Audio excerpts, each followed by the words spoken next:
नमस्ते बच्चों। पुनः उसके जो अपन ने कल लास्ट क्लास देखी थी उसके आगे की ये क्लास है बेसिक कंसेप्ट थर्ड, और मैं आपका इंजीनियर्स बग प्लेटफॉर्म पर आपका स्वागत करता हूं, जो कि जुगल सर ऑनलाइन क्लासेज का ही एक सब चैनल है। तो यहाँ पर अपन ने कल तक जो बात की थी उसमें अपन ने देखा था, अब मैं स्टार्टिंग वाली क्लास से बात करता हूँ। सबसे पहले अपन ने न्यूक्लियस वगैरह देखे, इलेक्ट्रॉन प्रोटॉन न्यूट्रॉन देखे। कल अपन ने देखे इनके चार्ज, और इन चार्ज में अपन ने देखे स्टैटिक और फ्लोएबल। स्टैटिक किसके कारण? फ्रिक्शन के कारण। तो जब भी आ जाए कि इंस्टेंटेनियस करंट, तो आपको एक चीज लेनी है कि इंस्टेंटेनियस करंट थोड़े से समय के लिए किसके कारण होगी? वो थोड़े से समय के लिए होगी स्टैटिक चार्ज के कारण। और अगर आप चार्ज को किसी एक्सटर्नल फोर्स के द्वारा मूव करा दो तो वो जिस रेट से फ्लो होगा तो वो rate of flow of charge ही आपकी क्या कहलाएगी? करंट। तो आज अपन करंट लेंगे। थोड़ा सा एक छोटा सा प्रश्न आपसे पूछता हूं और आप मुझे बताएंगे। भाई आज सब आप अगर ऑनलाइन पढ़ रहे हैं तो आप सबके पास मोबाइल है, स्मार्टफोन है। मोबाइल स्मार्ट हो गया, अपन बेवकूफ बन रहे हैं। क्यों? उसी में लगे रहते हैं। तो काम की चीज पढ़ें, कंटेंट देखें, आपको जो जरूरी है वो पढ़ें।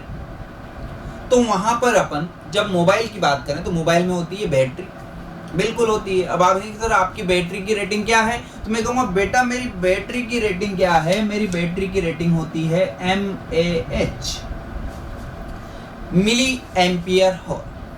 मिली तो एक यूनिट हो गया, उसको हटा देते हैं अपन कि मिली 10⁻³ तो उसको अगर हटाएं तो अपन को एक चीज दिख रही है एम्पियर हो।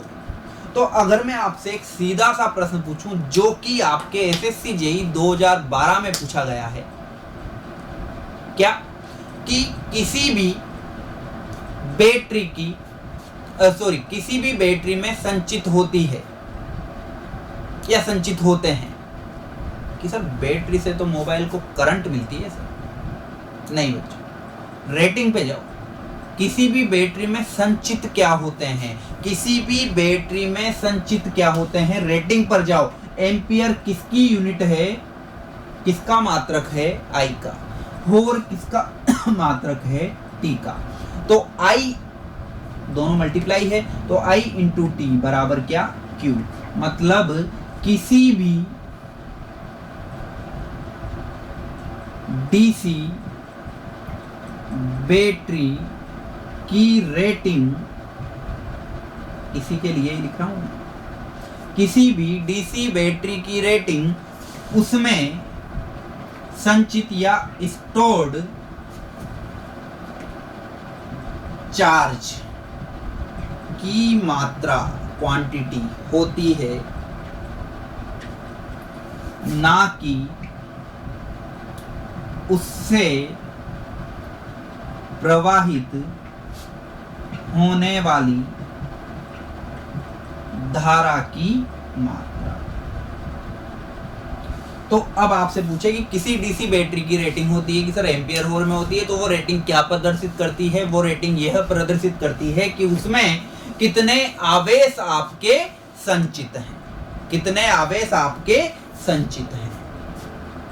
तो यहां पर अपन ने देखा कि mAh एम्पियर I, H होर I into T Q, Q मतलब कूलम्ब मीन्स आवेश। तो किसी भी डीसी बैटरी की रेटिंग उसमें संचित या स्टोर्ड चार्ज की मात्रा होती है, ना कि उसमें प्रवाहित होने वाली धारा की मात्रा, ना कि उसमें प्रवाहित होने वाली धारा की मात्रा।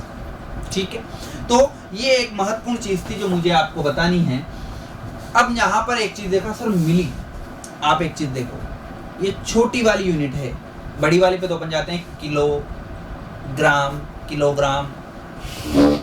तो जब अपन छोटी पे जाएंगे तो आपको एक चीज हमेशा याद रखने के लिए देख लीजिए, मिली, माइक्रो, नैनो, पिको। ये चार तो याद होने चाहिए। अब इनको याद कैसे करें? सिंपल सी ट्रिक है। इंजीनियरिंग स्टूडेंट हैं, इंजीनियरिंग क्लासेज में, इंजीनियरिंग के टाइम पे आपके साथ एक घटना हुई होगी, उसी को ही मैं इससे जोड़ता हूँ। मिली को किससे? माइक्रो से। कैसे? नैनो में। क्या हो गया? प्यार हो गया। किसको? मिली को माइक्रो से नैनो में प्यार हो गया। अब लिखना कैसे है? 10 लिखो, 10 लिखो, 10 लिखो, 10 लिखो। मिली -3 -6 -9 -12, 3 का पहाड़ा लिख दो, 3 6 9 12।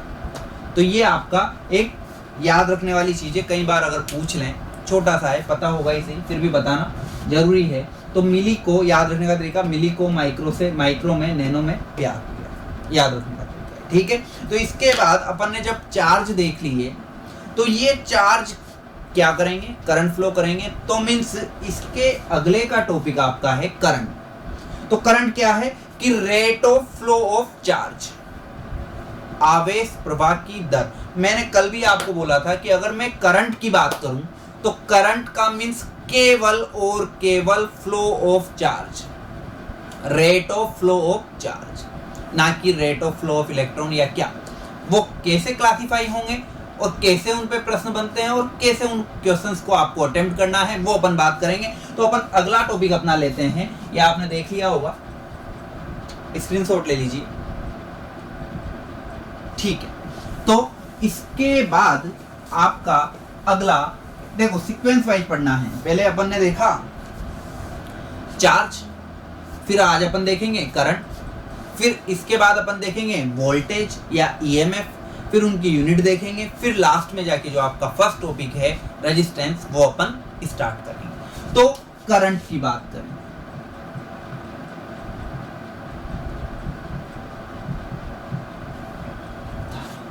ठीक है। तो सबसे पहले केवल और पूछें कि करंट क्या होती है। समझना बच्चों, क्लासिफाई कर रहा हूं अलग अलग तरह से। करंट क्या होती है, केवल और केवल करंट क्या होती है। तो अपन बोलेंगे कि आवेश प्रवाह की दर,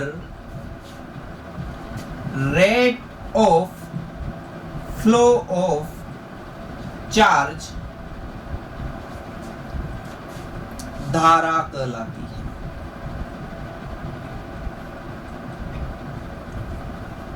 इलेक्ट्रिकल से हो तो ये इतनी सी चीज और लिख लें, इलेक्ट्रिकल करंट, विद्युत धारा, ठीक है। क्या कहलाती है, आवेश प्रवाह की दर, rate of flow of charge. देखो मैं जो बोल रहा हूँ याद रखना है, जब अपन फॉर्मूला देखेंगे तो उस समय पर आपसे मैं पूछूंगा, वैसे ही आप मन में दोहराओगे और मुझे बताओगे, मुझे पता लगेगा। तो आवेश प्रवाह की दर क्या कहलाती है, धारा कहलाती है। अब बच्चों वहां पर आपसे पूछ लें कि कंडक्टर में, चालकों में धारा का प्रवाह होता है। देखो प्रश्न अलग है, मैंने केवल पहला प्रश्न आया कि करंट क्या होती है, तो करंट तो क्या होती है, rate of flow of charge, खत्म, कुछ सोचना ही नहीं। अब अगर आपसे पूछता है कि कंडक्टर में धारा का प्रवाह कैसे होता है, तो आप कहेंगे कि कंडक्टर, भाई चालक क्या, चालक में जैसे अपन बात करते हैं चालक, चालक मतलब इलेक्ट्रॉन इलेक्ट्रॉन इलेक्ट्रॉन, ये आता है दिमाग में। तो वहां पर किसी कंडक्टर में धारा का प्रवाह, करंट का फ्लो, अब सुन, क्या इलेक्ट्रॉन के कारण नहीं, जब तक इलेक्ट्रॉन वैलेंस बैंड को तोड़कर, वैलेंस मतलब बाह्यतम कक्ष को तोड़कर एनर्जी बैंड में नहीं आएंगे, तब तक करंट का फ्लो नहीं होगा। तो इलेक्ट्रॉन क्या होंगे, पहले मुक्त होंगे, क्योंकि जो मुक्त होगा वही तो घूमेगा। अगर वो न्यूक्लियस के साथ बंधा हुआ है, नाभिक के साथ बंधा हुआ है, तो फ्री नहीं है, और फ्री नहीं है तो घूमेगा क्यों। जैसे ही आप, कोटा से मैं पढ़ा रहा हूं, बच्चा कहीं बाहर से कोटा आया, फ्री हो गया, अब वो घूमेगा। अब यदि वो फ्री इलेक्ट्रॉन किसी पर्टिकुलर डायरेक्शन में फ्लो होता है, कि सर पर्टिकुलर डायरेक्शन क्या, इलेक्ट्रॉन माथे पर क्या लेके आया है, माइनस, और माइनस किधर जाएगा, प्लस की ओर हमेशा, कभी माइनस माइनस की तरफ नहीं जाएगा। तो वो डायरेक्शन क्या हो गई, निश्चित हो गई। तो वही चीज मैं लिख रहा हूं कि किसी कंडक्टर में करंट का फ्लो, किनका, फ्री इलेक्ट्रॉन का एक, कौन सी दिशा में, निश्चित दिशा में प्रवाह, किसी कंडक्टर में धारा का फ्लो, फ्री इलेक्ट्रॉन का एक निश्चित दिशा में प्रवाह होता है। तो किसी कंडक्टर में करंट का फ्लो क्या फ्री इलेक्ट्रॉन के कारण, नहीं, किसी कंडक्टर में करंट का फ्लो इलेक्ट्रॉन के कारण गलत है। किसी कंडक्टर में करंट का फ्लो फ्री इलेक्ट्रॉन के कारण गलत है। किसी कंडक्टर में करंट का फ्लो फ्री इलेक्ट्रॉन का किसी पर्टिकुलर डायरेक्शन में फ्लो जो होता है वही आपका किसका फ्लो करता है, करंट का फ्लो। तो याद रखना है ये वाली चीज विशेष रूप से फ्री इलेक्ट्रॉन का किसी निश्चित दिशा में प्रवाह, ये तो हुई कंडक्टर की बात। अब अगर अपन बात करें कि इंसुलेटर में क्या, तो इंसुलेटर की अगर अपन बात करें, सॉरी इंसुलेटर में तो फ्लो होता ही नहीं, सेमी कंडक्टर में, तो सेमी कंडक्टर में अर्धचालकों में करंट का फ्लो। अब आपको सर अर्धचालकों में क्या, तो देखो अर्धचालक जब अपन इलेक्ट्रॉन में पढ़ेंगे थोड़ा सा मैं आपको बता दूं, अर्धचालक क्या होंगे, सेमीकंडक्टर पी टाइप और एन टाइप। पी का मतलब पॉजिटिव, एन का मतलब निगेटिव। मतलब अगर पी टाइप हैं तो उसमें होल ज्यादा है। होल क्या होते हैं, होल क्या होते हैं, आपको ये नहीं बोलना कि प्रोटॉन की अधिकता, नहीं, इलेक्ट्रॉन की कमी। इलेक्ट्रॉन कम हुए तो प्लस क्या हुए, ज्यादा, तो इलेक्ट्रॉन की कमी मतलब होल की अधिकता, तो इलेक्ट्रॉन की कमी मतलब पॉजिटिव चार्ज और इलेक्ट्रॉन की अधिकता मतलब निगेटिव चार्ज। तो जब तक होल और इलेक्ट्रॉन आपस में मिलेंगे नहीं तो उनके रिकॉम्बिनेशन से धारा का प्रवाह नहीं होगा। तो यहां पर अगर अपन बात करें सेमीकंडक्टर में करंट का फ्लो, तो आप कहेंगे कि होल, इसको अपन बोलते हैं प्रोटॉन, याद रखने के लिए, या पॉजिटिव चार्ज, प्रोटॉन ना लिखें, पॉजिटिव चार्ज,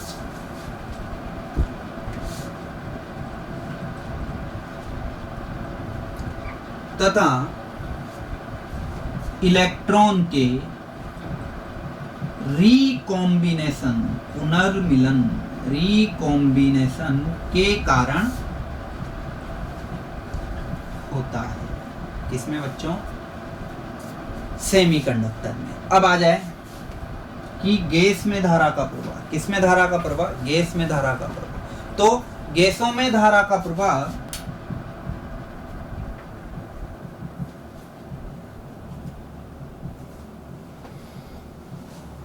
इलेक्ट्रॉन, प्रोटॉन या पॉजिटिव चार्ज तथा आयनीकरण, आयोनाइजेशन,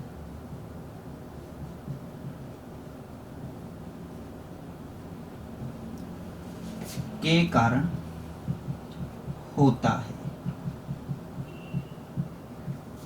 तो बच्चों अब 3 तरीके से क्लासिफाई कर दिया अपन ने।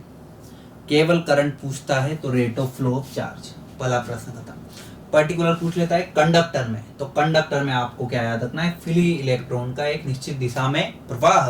और अगर आपसे वो पूछ लेता है सेमी कंडक्टर में, तो होल तथा इलेक्ट्रॉन के किसके कारण, रिकॉम्बिनेशन के कारण। अगर आपसे पूछ लेता है गैसों में, अब आपको सर गैसों में धारा का प्रवाह कैसे, ट्यूबलाइट देखिए, बिल्कुल, तो ट्यूबलाइट में गैस भरी हुई होती है, ठीक है। तो ट्यूबलाइट में जो आपकी मरकरी गैस है वो आपकी एक नोबल गैस है। तो जो आपकी मरकरी है, तो मरकरी में भाई गैसों में कैसे होगा कि जैसे ही अपन हाई वोल्टेज उपलब्ध करवाते हैं तो वो गैसें अपने आयनों में विभक्त हो जाती है, मतलब पॉजिटिव और निगेटिव और प्लस माइनस एक दूसरे की ओर गति करेंगे, और जैसे ही वो गति करेंगे तो उनके गति के कारण क्या होगा, करंट का फ्लो होगा। तो मैंने लिखा इलेक्ट्रॉन, प्रोटॉन तथा उनके आयोनाइजेशन के कारण किसमें फ्लो होता है, गैसों में फ्लो होता है। तो ये क्लासिफाई होना बहुत जरूरी है। अब और थोड़ी सी बात करें कि करंट फ्लो कैसे करती है, ये बताएं। करंट को अगर आप फिजिकल स्टेट से कंपेयर करें तो मुझे केवल इतना सा बता दें कि पानी किधर प्रवाहित होता है, तरल, लिक्विड, ऑटोमेटिक। अगर आपने नीचे से ऊपर चढ़ाना है तो मोटर लगानी पड़ेगी, ऊपर से नीचे ऑटोमेटिक फ्लो होगा। तो मींस हाई लेवल से लो लेवल की ओर कौन फ्लो होता है, पानी या लिक्विड फ्लो होता है, ठीक है। अगर एक बाल्टी पूर्णतया भरी हुई है और सेम लेवल पर है तो क्या उससे पानी गिरेगा, नहीं गिरेगा। तो अगर सेम लेवल है तो आपका पानी या लिक्विड फ्लो नहीं होता है। उसके अगर बात करूं कि अब आपका शहद जल्दी बहेगी कि पानी जल्दी बहेगा, आप कहेंगे कि सर शहद तो नहीं बहेगी, कम बहेगी, और पानी जल्दी बहेगा, क्यों? आप कहोगे कि सर उसके लिए तो आपकी जो श्यानता होती है उसके कारण जो द्रव के बहने के गुण का विरोध करती है। अब मैं इसको जोड़ता हूं किससे, करंट से। करंट हमेशा फ्लो होगी हाई वोल्टेज से लो वोल्टेज, कभी भी ये नहीं बोलेंगे प्लस से माइनस। करंट को क्या पता प्लस क्या है माइनस क्या है, आप बोलेंगे प्लस का मतलब ज्यादा, माइनस का मतलब कम। तो करंट फ्लो होगी हाई वोल्टेज से लो वोल्टेज, क्योंकि पानी भी किधर फ्लो हो रहा था, हाई लेवल से लो लेवल। आगे बात करें तो क्या अगर सेम लेवल था तो पानी फ्लो हुआ था, नहीं हुआ था तो अगर सेम वोल्टेज होगा, समान विभव होगा तो धारा का प्रवाह भी नहीं होगा। तो समविभव बिंदुओं के मध्य धारा का प्रवाह नहीं होता। अब समविभव बिंदु क्या, इधर भी प्लस का 10 वोल्ट, इधर भी प्लस का 10 वोल्ट। अब ये कैसे, बैटरी से लेते हैं, ये बैटरी ली मैंने और ये बैटरी ली, इन दोनों को जोड़ दिया और दोनों 5-5 वोल्ट की बैटरी है। ये बड़ा डंडा दिखाने का तरीका है, बड़ा मतलब ज्यादा, मतलब ये क्या है प्लस, छोटा मतलब कम, ये क्या है माइनस। बड़ा मतलब ज्यादा, ये क्या है प्लस, छोटा मतलब क्या है माइनस। ये कितना वोल्टेज, प्लस का 5 वोल्ट और ये प्लस का 5 वोल्ट, दोनों ही प्लस के हैं, सीरीज में जुड़े हुए हैं, धारा का प्रवाह नहीं होगा। उल्टी बैटरियां लगा दिया आपने न्यू, इस तरीके से ये बैटरी न्यू जोड़ दिया आपने, ये इस तरीके से मोबाइल रिमोट वगैरह में डालते हैं तो ये आपका माइनस सिरा, ये प्लस, ये माइनस, ये तो दोनों जैसे, या फिर आपने ऐसे जोड़ दिया तो भी आपका करंट का फ्लो नहीं होगा क्योंकि आपने सेम वोल्टेज लेवल एक साथ जोड़ दिए। तो ये कहलाता है समविभव। तो समविभव बिंदुओं में भी धारा का प्रवाह नहीं होता। दूसरी बात, जो तरल के बहने के गुण का विरोध करता है उसको अपन बोलते हैं विस्कोसिटी, श्यानता। इसी तरीके से जो धारा के बहने के गुण का विरोध करता है क्या कहलाता है बच्चों, सुन रहा हूं मैं, आप बोल रहे हैं प्रतिरोध, रेजिस्टेंस। तो इस तरीके से आप इसको अपने फिजिकल स्टेट से कंपेयर कर सकते हैं कि एक करंट का फ्लो जो होता है वो हमेशा होता है हाई वोल्टेज से लो वोल्टेज। एक करंट का फ्लो जो होता है वो समान विभव में सेम इक्वी पोटेंशियल सतहों पर करंट का फ्लो नहीं होता है, और जो करंट के फ्लो का अपोज करता है वही क्या कहलाता है, रेजिस्टेंस कहलाता है। ठीक है, तो ये आपके करंट के बारे में कुछ बातें थी। आगे बात करें तो इसकी एक बार आप इसका स्क्रीनशॉट ले लें। ठीक है बेटा, तो अब करंट की पहले दो बातें लिखते हैं अपन की करंट, कहीं इसमें होता है कि सर करंट स्केलर क्वांटिटी है कि वेक्टर क्वांटिटी है। देखें बेटा किस तरीके से इसका पता लगाया जाए कि मेरी बात सुने, अगर ये स्केलर या अगर ये वेक्टर होती तो थोड़ा सा पढ़ा होगा आपने, अगर ये वेक्टर होती तो मान लिया करंट है 1 एम्पियर और इधर है 2 एम्पियर और इधर से करंट आपकी आ रही है, तो आपको इसका जो मैग्नीट्यूड, इसका जो रिजल्टेंट निकालना होता तो आप यहाँ पर क्या लगाते, पैरेललोग्राम लो, इस तरीके से निकालते, पर ऐसे थोड़ी निकालते हैं। अपन क्या करते हैं कि सर हमने तो केवल इतना सा देखा है कि इधर 2 एम्पियर है और इधर 1 एम्पियर है, इसका अर्थ है कि इधर से कितने एम्पियर आ रही होगी, 3 एम्पियर। मतलब आपने सीधा सीधा जोड़ दिया, दिशा का ध्यान नहीं रखा। इसलिए आपको हमेशा याद रखना है कि करंट एक कौन सी क्वांटिटी है, स्केलर क्वांटिटी है, स्केलर क्वांटिटी है। क्यों है, क्योंकि इसमें अपन केवल मैग्नीट्यूड को देखते हैं कि सर डायरेक्शन क्यों नहीं देखते। एक बात बताएं, अगर मैं आपसे कहूं कि करंट फ्लो हो रही है +10 से -5 की ओर होगी या -5 से +10 की ओर होगी, आप कहेंगे सर हमेशा उच्च विभव से निम्न विभव। मीन्स मेरे बच्चों की जब भी जिन भी क्वांटिटी, जिन भी राशियों की अगर आपकी डायरेक्शन फिक्स है कि सदैव उधर ही होना है, ये बताइए कि जो आपके मैग्नेटिक लाइंस होती है, चुंबकीय बल रेखाएं हैं, वो किधर से किधर होती है मैग्नेट के बाद, कि सर हमेशा होती है नॉर्थ से साउथ। क्या साउथ से नॉर्थ हो सकती है? नहीं।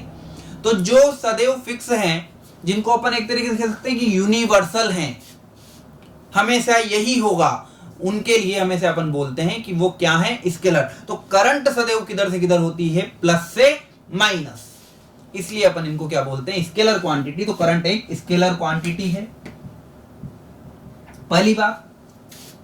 दूसरी बात अगर अपन करें कि करंट 1 एम्पियर करंट के लिए कितने इलेक्ट्रॉन चाहिए होंगे, तो आप सिंपल से एक बात देखें, I बराबर में लिखूंगा Q/T।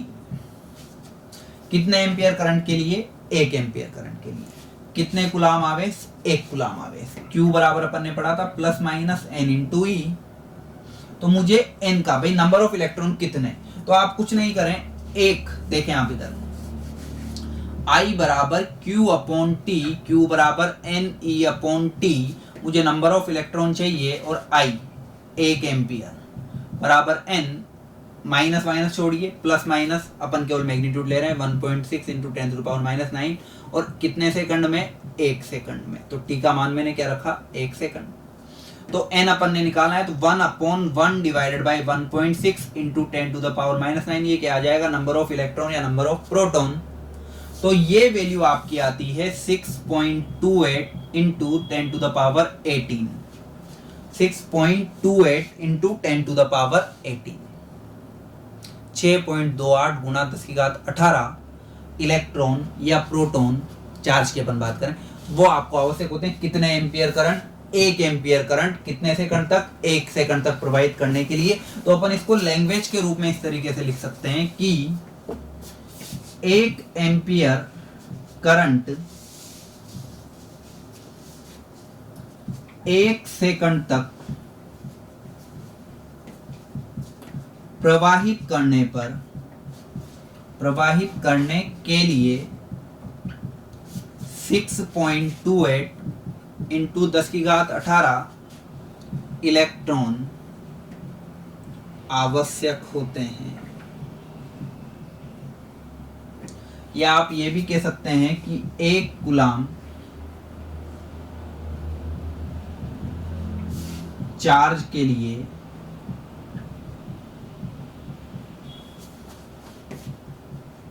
6.28 इंटू 10⁻18 इलेक्ट्रॉन आवश्यक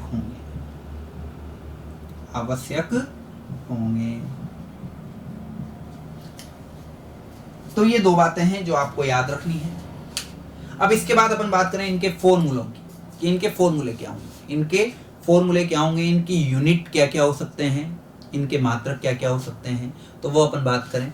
तो जितने भी फॉर्मूले अपन ने पढ़े हैं मेरे बच्चों, उनकी अपन बात करेंगे। तो वापस वही तरीका, एक तरफ अपन लिखेंगे मात्रक और एक तरफ अपन लिखेंगे यूनिट। देखते हैं, करंट के लिए ही बात कर रहे हैं, तो अपन ने एक तरफ लिखा फॉर्मूला और एक तरफ अपन ने लिखा यूनिट। सबसे पहले पहला फॉर्मूला, वापस मैंने बोला है मैं केवल इलेक्ट्रिकल करंट की बात कर रहा हूँ, कंडक्टर की बात नहीं कर रहा। तो इलेक्ट्रॉन प्रोटॉन ये सब क्या है, इनके किसके कारण होती है, चार्ज के कारण। तो बेसिक चीज तो क्या है, चार्ज। तो अपन बोलते हैं करंट क्या है, कि सर आप कहेंगे, आप मन में बोल रहे हो कि सर आपने ही तो पढ़ाया था करंट क्या है, आपने कहा था सर करंट तो flow, rate of flow of charge है, आवेश प्रवाह की दर है। और आपने बोला था जब भी दर आ जाए तो बटे में क्या लगा दो, टी। किसकी दर, आवेश प्रवाह की दर। तो rate of flow of charge. Q क्या है, आवेश। टी क्या है, समय है। आवेश का मात्रक क्या बच्चों, आवेश का मात्रक आप कहेंगे सर आवेश का मात्रक है कूलाम, और समय का मात्रक क्या है, सेकेंड। तो कूलाम प्रति सेकेंड किसका यूनिट हो गया बेटा, एम्पियर का। तो आपके सामने वो एम्पियर नहीं बोलेगा कि करंट का यूनिट होता है एम्पियर, भैया इलेक्ट्रिकल इंजीनियर हो तो ये तो सबको पता होगा। वो कहेगा कूलाम पर सेकंड किसका यूनिट है, तो कूलाम पे जाए क्यू, सेकंड पे जाए टी, आपके सामने। अच्छा ये तो क्यू बाई टी हो गया, और क्यू बाई टी किसके बराबर होता है, करंट। मतलब ये अपन से घुमा फिरा के किसकी यूनिट पूछ रहा है, करंट की। तो कूलाम पर सेकंड किसकी यूनिट हो गया, एम्पियर की। पहला फॉर्मूला, ठीक है बच्चों। दूसरा फॉर्मूला क्या है, सर हमने बचपन से एक चीज पढ़ी है कि सर V बराबर क्या होता है, IR। तो यहां पर भी तो IR है, तो इस I की अगर मैं बात करूं तो I बराबर मैं लिख दूंगा V/R, और V को मैंने बोला वोल्ट और R को मैंने बोला रेजिस्टेंस मींस ओम। तो अगला हो गया मेरा वोल्ट पर ओम, और यह बहुत महत्वपूर्ण नोटेशन है जो आपने याद रखना है। वोल्ट पर ओम किसके बराबर हो गया, एम्पियर के। अब यहां पर मैं कुछ बात कर रहा हूं जो आपने थोड़ा सा ध्यान रखना है, फिर रेजिस्टेंस में और डिटेल में पढ़ेंगे कि चूंकि 1 रेजिस्टेंस प्रतिरोध का उल्टा क्या होता है, कंडक्टेंस। चालकता। प्रतिरोध का मात्रक क्या है, ओम। तो 1/ओम किसका यूनिट हो गया, कंडक्टर की यूनिट। तो चूंकि 1/ओम बराबर किसके होगा, मो के या ओम इनवर्स के 1/ओम किसके हो गया, मो के या ओम इनवर्स के। तो यहाँ पर अपन ने ये चीज भी याद रखनी है कि 1/, रेजिस्टेंस किसका उल्टा, कंडक्टेंस का, और कंडक्टेंस की यूनिट क्या होगी, 1/ओम या मो या ओम इनवर्स, या अपन बोल सकते हैं साइमन। क्या बोल सकते हैं, साइमन। तो यहां पर चलते हैं। अब इससे और क्या क्या बनेगा, देखो वोल्ट वही रखा मैंने 1/ओम, और 1/ओम किसके बराबर है, आपके मोह के। तो वोल्ट इंटू मोह भी किसकी यूनिट है, एम्पियर की। आगे अपन ने देखा कि सर मोह तो देख लिया, वोल्ट इंटू मोह को मैं क्या भी ले सकता हूं, ओम इनवर्स, या फिर क्या भी लिख सकता हूं, साइमन। तो वोल्ट इंटू मोह या वोल्ट इंटू साइमन, तो Simon into volt, Simon into volt भी किसकी यूनिट हो गई, आपकी करंट की यूनिट हो गई। आगे की बात करें, एक और फॉर्मूला अपन देखते हैं। सर हमने एक और देखा है, I बराबर Q/T, और Q को मैं क्या लिख सकता हूं, प्लस माइनस NE/T। तो ये भी आपका एक फॉर्मूला है, यूनिट वही होगी। फोर्थ आपने पढ़ा होगा M = मास = ZIT, जहां Z आपका क्या है, विद्युत रासायनिक तुल्यांक या इलेक्ट्रोकेमिकल कोफिशिएंट। तो या इक्विवेलेंट, तो I बराबर हो गया M/Z × T। ये भी आपका अगला फॉर्मूला है, यूनिट वही होगी। यहां पर M क्या है बच्चों, मास, Z क्या है, ECE इलेक्ट्रोकेमिकल कोफिशिएंट, और हिंदी में बात करें तो विद्युत, और इक्विवेलेंट विद्युत रासायनिक तुल्यांक, विद्युत रासायनिक तुल्यांक। तो ये हैं आपके यूनिट जो आपने याद रखनी है। इसके बाद इनको एक बार आप देख लीजिए और फिर अपन इसके आगे की चर्चा प्रारंभ करते हैं। स्क्रीनशॉट ले, ठीक है बेटा। तो ये जो आपके हैं यहां पर करंट का मात्रक वोल्ट इंटू साइमन किसका होता है कि साहब, ये भी आपका किसका मात्रक है, करंट का। तो ये आपने याद रखने हैं, और अगर आपको फॉर्मूले पता हैं तो सारे यूनिट आपके आ जाएगी। और ये विशेष आपको याद रखना है, वोल्ट इंटू साइमन कई बार पूछा जाएगा, कई बार पूछा गया भी है और आगे भी जाएगा, ठीक है। तो ये सारी चीजें हैं, तो इनके लिए अपन कुछ क्वेश्चंस कर लेते हैं जो आपके आए हुए हैं प्रीवियस ईयर में या आ सकते हैं। तो देखते हैं,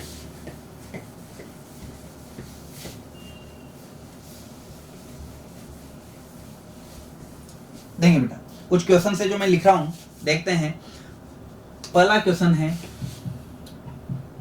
क्वेश्चन फर्स्ट, किसी कंडक्टर में धारा का प्रवाह होता है। आए हुए प्रश्न है, कहीं ना कहीं जरूर आए हुए हैं। आपको अगर ढंग से पढ़ाया आपने, ध्यान है, तो आप बिल्कुल इसका आंसर देख लेंगे।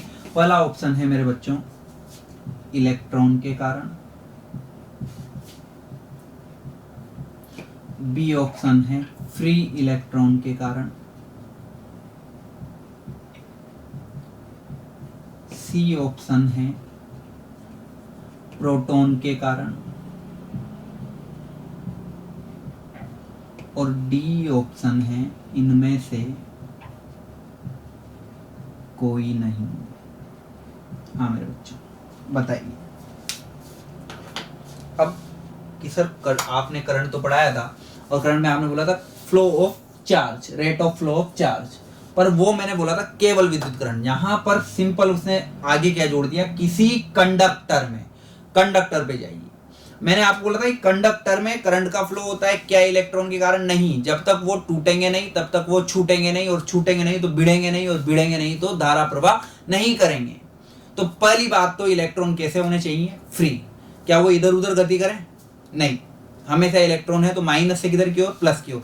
क्या ऐसा कोई ऑप्शन है क्या, इलेक्ट्रॉन के कारण दिमाग में आती है कि अच्छा कंडक्टर का फ्लो, इलेक्ट्रॉन नहीं, गलत है। फिर आप क्या, अच्छा ये नहीं, थोड़ा बहुत बुद्धि लगाया आपने कहा सर फ्री इलेक्ट्रॉन के कारण। फ्री इलेक्ट्रॉन है, फ्री है, पर वो फ्री इलेक्ट्रॉन क्या भी करने चाहिए, गति, और किधर से किधर, माइनस से प्लस की ओर। तो वहां पर ऑप्शन होना चाहिए फ्री इलेक्ट्रॉन का किसी निश्चित दिशा में प्रवाह। क्या मैंने लिखा है? नहीं, ये ऑप्शन भी आपका गलत, प्रोटॉन के कारण तो होता ही नहीं है। तो इसका करेक्ट आंसर है मेरे बच्चों इनमें से कोई नहीं। ये भी एक कंफ्यूजिंग प्रश्न है, क्योंकि दिमाग में आता है अच्छा फ्री इलेक्ट्रॉन आ तो गया, नहीं, फ्री इलेक्ट्रॉन का किसी निश्चित दिशा में प्रवाह। दूसरा क्वेश्चन अगर अपन लें,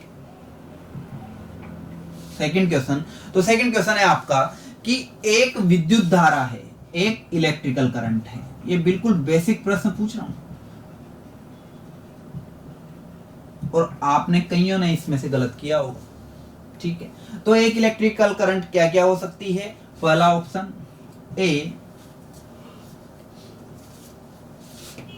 दो पोल्स या ध्रुव के मध्य दाबांतर, इंग्लिश में बात करें तो प्रेशर डिफरेंस।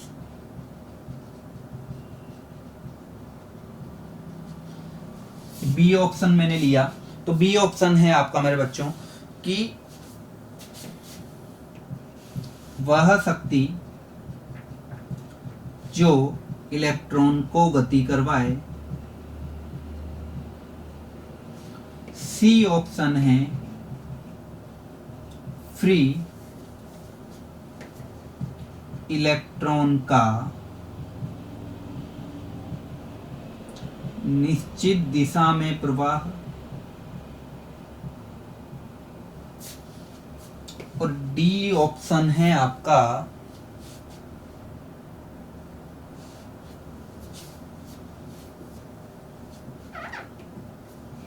कंडक्टर में फ्री इलेक्ट्रॉन का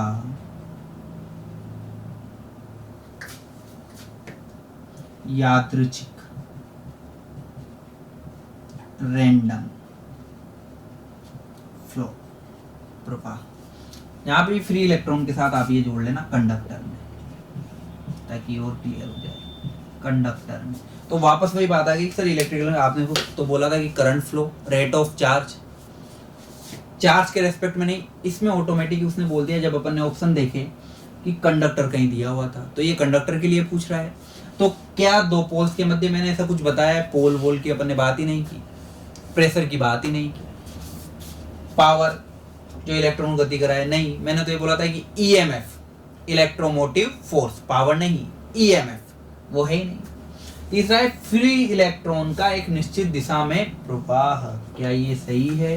हाँ, तो चौथा ऑप्शन आपने देखना ही नहीं है। कई बार क्या होगा बच्चों, आपको ऑप्शन सही पता नहीं होगा, पर आपको ये पता होगा कि गलत कौन कौन से हो सकते हैं।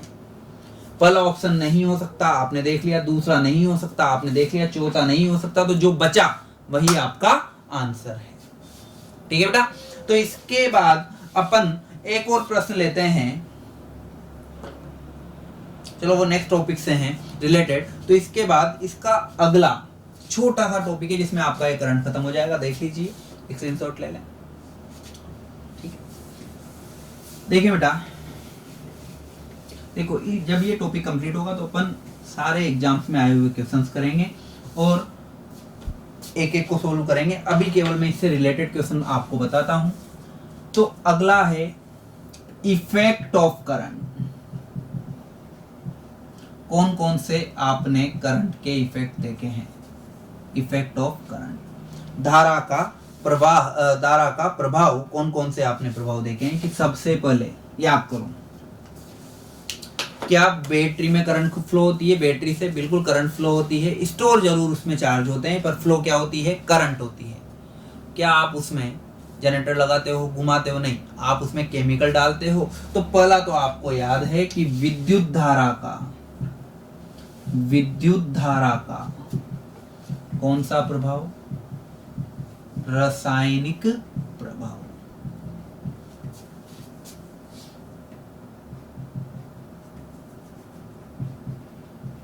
Chemical effect of electric current. ठीक है। दूसरा, ठीक है सर, आपने देखा है कि जब भी दो पोल्स मैग्नेटिक पोल्स के मध्य किसी कंडक्टर को घुमाया जाता है, जब अपन मशीन पढ़ेंगे तो उनमें पढ़ेंगे, तो फ्लक्स की कटिंग होती है और फ्लक्स की कटिंग से फ्लक्स में चेंज होता है, और वो जो rate of flux of change है वही किसके बराबर होता है, ईएमएफ के। और अगर सर्किट क्लोज है तो किसका फ्लो भी होता है, करंट का। पर वो कब हुआ, जब मैंने पोल लगाए, और पोल क्या है, मैग्नेटिक पोल, तो मैग्नेटिक मतलब चुंबक, तो विद्युत धारा का कौन सा प्रभाव, चुंबकीय प्रभाव। तो दूसरा है विद्युत धारा का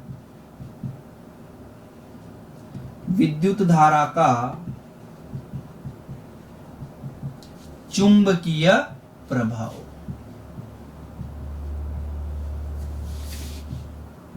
मैग्नेटिक इफेक्ट ऑफ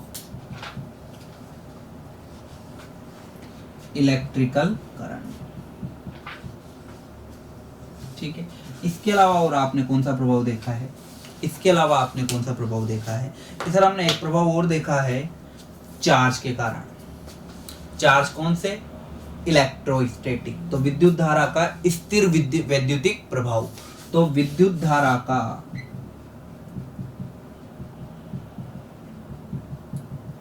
स्थिर वैद्युतिक प्रभाव, इलेक्ट्रो इफेक्ट ऑफ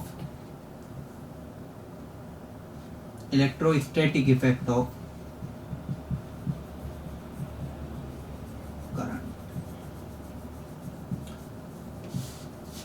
विद्युत धारा का रासायनिक प्रभाव, विद्युत धारा का चुंबकीय प्रभाव, विद्युत धारा का स्थिर वैद्युतिक प्रभाव। और दूसरा आपने देखा है कि जब भी किसी भी तार में से निरंतर धारा प्रवाहित होती है, तो जब उस तार को कुछ समय बाद आप छूते हो, बंद करने के बाद छूना, चालू में नहीं,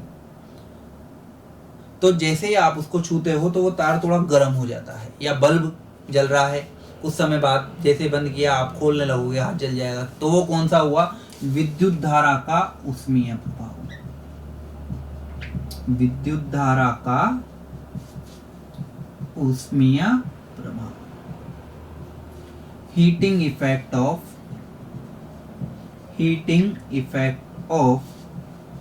इलेक्ट्रिक करंट। तो अब रासायनिक प्रभाव, बैटरी वाला किसने दिया मेरे बच्चों, फेराडे।